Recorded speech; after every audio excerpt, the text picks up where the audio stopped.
Assalamualaikum dan salam sejahtera kepada semua rakan-rakan di channel The Haunting Cruise dan PN.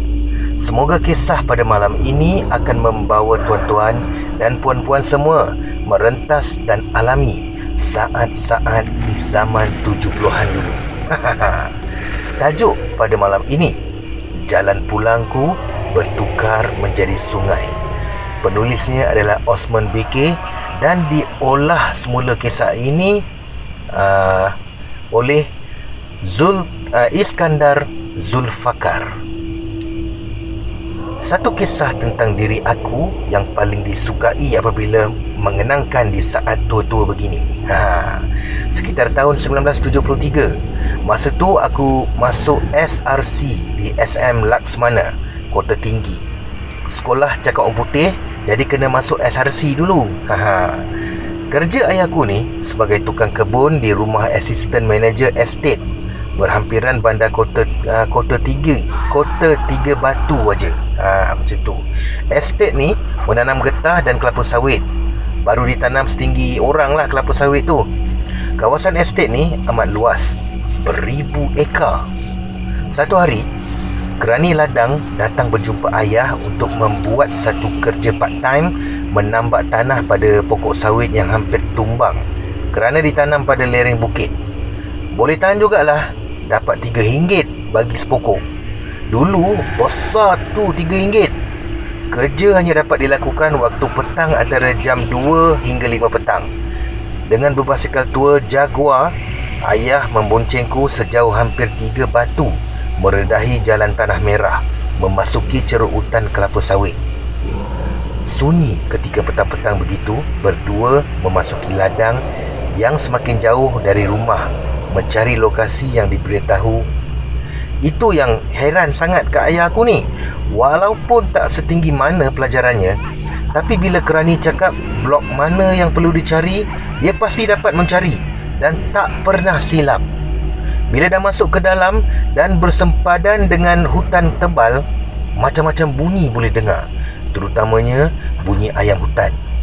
Ada kalanya pernah bertembung dengan insan-insan serba putih, tapi ayah sekadar diam seperti tiada apa yang dilihatnya. Begitu juga aku, hanya diam 1000 bahasa, just follow pada ayah je lah. Kerja pun bermula di mana ayah mula mencangkul tanah 1 kaki kali 1 kaki untuk dibuat sebagai benteng di mana pokok sawit tu condong.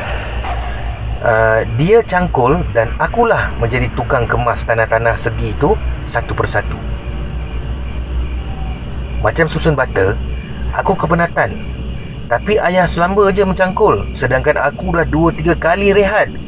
Bila rehat, aku mula menyakat ayah dengan sembunyi di sebalik pokok sawit lain dan mendiamkan diri. Nakal juga ni. Bila aku senyap, ayah akan memanggil aku. Sekali, 2 kali, dan kali ketiga mulalah dia akan menoleh, berhenti dan mencari aku. Aku hanya tersenyum sendirian. Petang tu cuma suram, cuaca suram dan mendung. Lantas ayah mempercepatkan cangkulannya dan aku tak bermaya nak menyusun tanah yang dicangkul. Kerja perlu disiapkan petang tu juga kerana dalam masa 3 jam tu hanya sepokok yang boleh dibentengkan. Akhirnya siap juga dan kami berkemas untuk perjalanan balik dengan basikal tua. Laju mengayuh tetapi mengapa tiba-tiba ada sungai di hadapan kami. Lebar sungainya seperti sungai Kota Tinggi. Semasa datang tadi, tak jumpa pun sungai kerana keliling kami hanyalah hutan dan ladang sawit. Aku mula panik dan melihat ayah seperti hilang punca seketika. Pusing ke mana pun di hadapan kami ternampak sungai yang lebar dan deras airnya. Ayah duduk termenung di gigi air sungai, sedangkan aku tiba-tiba terpandang seseorang sedang kusyuk memancing serba putih berjarak lebih kurang 30 meter dari kami. Dan insan ini pun tidak langsung menoleh ke arah kami, hanya sekadar merenung tajam ke arah pancingnya di air sungai. Aku menguit ayah dan berbisik agar bertanya insan itu jika dia boleh menolong tunjuk arah. Ayah hanya menggelengkan kepala. Jangan. Lama juga ayah termenung dan berkumat kamit mulut dia. Hari semakin menuju senja dan ayah risau jika tidak jumpa jalan pulang. Kemungkinan akan tersesat akhirnya. Akhirnya kami berundur dan perlahan-lahan suasana di tepi sungai tadi hilang dan bertukar menjadi ladang kelapa sawit dan jalan seperti sedia kala. Syukur, kata ayah, dan dalam kekalutan tu ayah mengayuh laju basikal dan aku memeluk pinggang ayah sambil duduk di atas karier besi basikal Jaguar tu. Beberapa batu untuk sampai ke rumah ayah mengayuh perlahan dek kepenatan. Walaupun jalan bukit dia terus mengayuh dalam kegelapan maghrib tanpa lampu. Bayangkan. Redah aja dan mata orang tua-tua dulu memang terang, boleh nampak jalan berbatu kerikil. Tiba-tiba aku disondol oleh sesuatu dari belakang. Sebuah motor yang tak dari mana datang tiba-tiba melanggar kami dari belakang. Kesian ayah, dahlah naik bukit, disondol motor pula. Maka terjongkitlah basikal tu. Yang heran, tak berbunyi pula motor datang dari celah mana tiba-tiba menyondol kami. Lepas menyondol, pemandu motor tu selamba je meninggalkan kami, seperti tiada apa-apa yang berlaku, dan terus berlalu pergi. Aku bengang. Ketika itu lantas bertanya ayah, siapa dia tu? Ayah hanya mendiamkan diri tanpa sepatah perkataan sehinggalah kami sampai di laman rumah. Itulah jemalang air namanya, jawab ayah. Di tempat kami di langgar tu ada parit berair jernih serta takungan bagi kegunaan air minuman penduduk ladang di situ. Pernah satu ketika anak kepada rakan ayah, Haji Aini, ditampar ketika memancing sendirian di situ waktu maghrib. Namanya Saring. Di belakang telinga Saring ada lubang sebesar ibu jari dan panjangnya hingga boleh melihat ke gendang telinga. Kalau tengok memang ngeri lah. Ganas hantu dulu-dulu suka nampak orang tak balik rumah waktu maghrib. Hantu lah ni. Lantaklah koma. Waktu maghrib zaman dulu ada banyak jenis hantu berkeliaran. Hantu galah, hantu air, dan yang paling ditakuti kanak-kanak bila di belakang pintu rumah sendiri pun boleh hilang adalah disebabkan disorok oleh hantu kopi. Anak aku pernah hilang dalam rumah waktu maghrib ketika menjadi penghuni quarters Navy di blok A31 unit 510. Rupanya belakang pintu je dia hilang. Nanti Brother Fai akan kongsikan kisah ni. Sekian, terima kasih. Saudara, kisah yang kedua ini datangnya dari orang yang tidak mahu disebutkan namanya. Tajuknya adalah Dengki. Assalamualaikum. Buat pengetahuan korang, ini kali pertama aku memberanikan diri untuk bercerita tentang hal ini. Okay, let's start intro dulu. Aku tinggal dengan family aku yang ramai dekat rumah atuk dan nenek aku. Memang dah lama dah tinggal di situ. Total dalam rumah tu ada 11 orang. Abang sulung aku dah kahwin. Kakak nombor 2 bekerja. Manakala abang nombor 3, aku dan adik nombor 5 masih bersekolah. Adik perempuan nombor 6 masih tadika. Kisah ini terjadi mungkin dalam lingkungan hujung tahun 2015 atau awal tahun 2016. Ingat-ingat lupalah aku. Pada waktu ni, atuk aku berada dalam umur 70 lebih. Atuk aku ni orang yang rajin ke masjid dan memang berilmu. Tapi bukan ilmunya syirik ya. Sementara nenek aku juga begitu. Cuma tiada mengamalkan ilmu lah. Ini semua bermula daripada kali pertama atuk aku pengsan. Kami semua terkejut kerana atuk memang mengidap masalah jantung. Jadi kami sangkakan atuk terkena heart attack. Jadi kami bergegas bawa atuk ke hospital. Doktor kata jantung atuk berhenti berdegup dan nadinya hilang.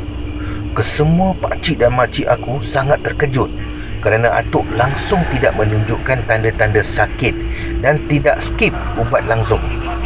Mujurlah waktu tu Allah masih panjangkan umur atuk.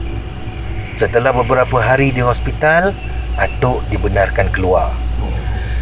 Selepas balik dari hospital, atuk semakin kerap pengsan dan ada suatu malam tu bila atuk berkata yang dia nampak seperti sesuatu sebesar bola kecil yang terbang dari tingkap memasuki biliknya lalu menikam dada dia dengan kuat. Kami masih gagal mengesyaki apa yang sedang berlaku kerana tidak mungkin atuk disihir, kerana atuk tidak mempunyai musuh, kerana caranya menjaga tutur kata bersama rakan-rakan masjidnya. Kami semua buntu dek kerana atuk yang semakin nazak. Lalu kami bawa ke hospital pakar. Hospital pakar admit atuk bagi tujuan pemerhatian. Doktor kata jantung atuk lemah dan nadi hampir tiada pada setiap masa. Kadang-kadang bila malam menjelma, di rumah atuk kami sering terdengar bunyi-bunyi yang aneh. Adik-beradik aku memang amat penakut walaupun mereka ni lelaki. Abangku juga sering terdengar atuk aku memanggil namanya secara menjerit di tengah-tengah malam. Ada juga tergerak untuk pergi berjumpa atuk. Tetapi bila teringat balik bahawa atuk aku masih di hospital, niatnya terbatal dan terasa seram sekali.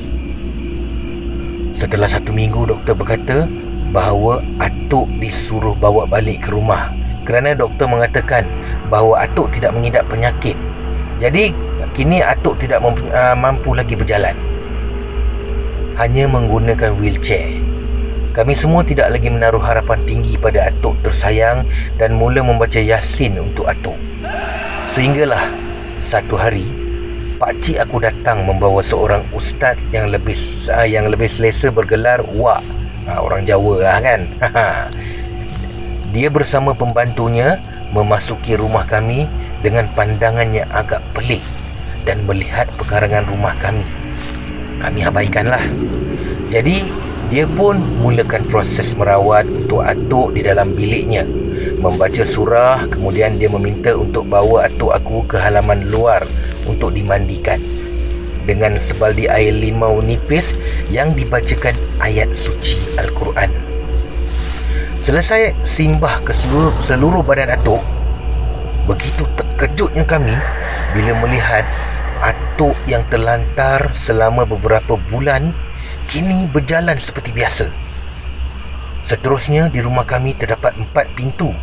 Jadi mereka mula untuk mencari sesuatu. Jadi kami hanya melihat. Tiba-tiba di pintu yang ketiga, Wak terjumpa sesuatu seperti kain yang diselaputi habuk hitam diikat dengan benang merah. Lalu pakcik aku dengan cepat beristighfar, Astaghfirullahalazim. Aku masih keliru. Yalah, kecil lagi lah waktu tu kan. Bila dibuka, terdapat tulang sebesar tulang jari kelingking, tetapi bau amat busuk. Wak mengatakan sejak dia masuk lagi, dia sudah terasa sesuatu yang aneh di pintu rumah kami. Wak memberitahu kami berlakunya siapa. Sungguh kami tak sangka kerana atuk kami yang tua tu mempunyai peminat di umur 70-an. Aduhai. Tetapi telah 10 tahun kami tidak berhubung dengan orang tersebut. Tiba-tiba saja atuk aku disihir. Wah, begitu lama dendam manusia ya. Apa yang lebih tak sangka bahawa perempuan itu telah bersuami dan sudah lama berkahwin. Padanlah, dulu dia selalu suruh aku main bersama anaknya. Jadi atuk akan datang berseorangan untuk mengambil aku dan sering memberi makanan kepada kami sekeluarga. Untuk kisah kali ini sampai sini sajalah dulu ya. Sekian, terima kasih sudi mendengar kisah ini. Maaf anda cerita ini tidak seberapa. Sekian.